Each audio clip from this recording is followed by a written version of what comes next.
which is one of my favorite finishes of all time. My question is, how did you come up with it, or why did you start wanting to use it when you did? Yeah, well, the I'm Prettier name started as kind of a joke. I didn't have a name for the move, and we were talking backstage, the Hardys, and I jokingly called it the I'm Prettier, and someone said, well, why do you call it that? I said, because when I hit you with it, it makes you feel so damn unpretty. And I guess an announcer heard it and said it on the air and it stuck, but I always hated the name. So like when I left for a few years and when I came back, one of the first things I did is I wanted to change the name of it to try to, kind of capture, I don't know how devastating I felt the move looked, so I wanted to call it the Kill Switch, and luckily it got signed off on, that's what we changed it to.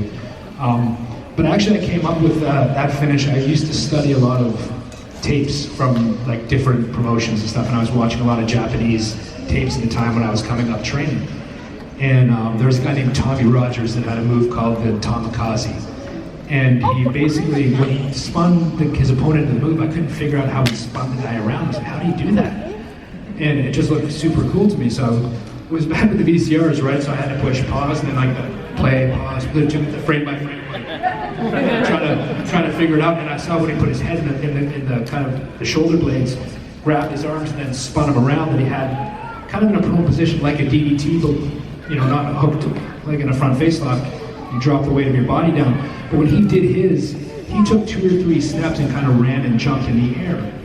And I was like, oh, that's cool. And he wasn't using it as a finish, it was just kind of like a move.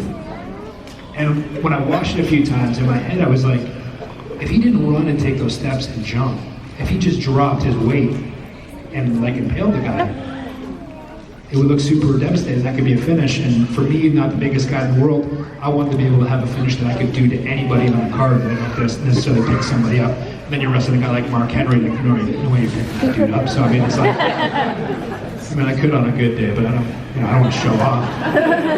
So that's kind of how I came up with it. And the funny thing is, when I came up with it, I hadn't really started. I was just kind of getting my foot in the door with WWE, and I was like, man, I can't use this move until I get on TV, because if somebody sees it, they'll steal it and use it before me, and then it won't be my move anymore. So I actually kept it in my back pocket for almost a year.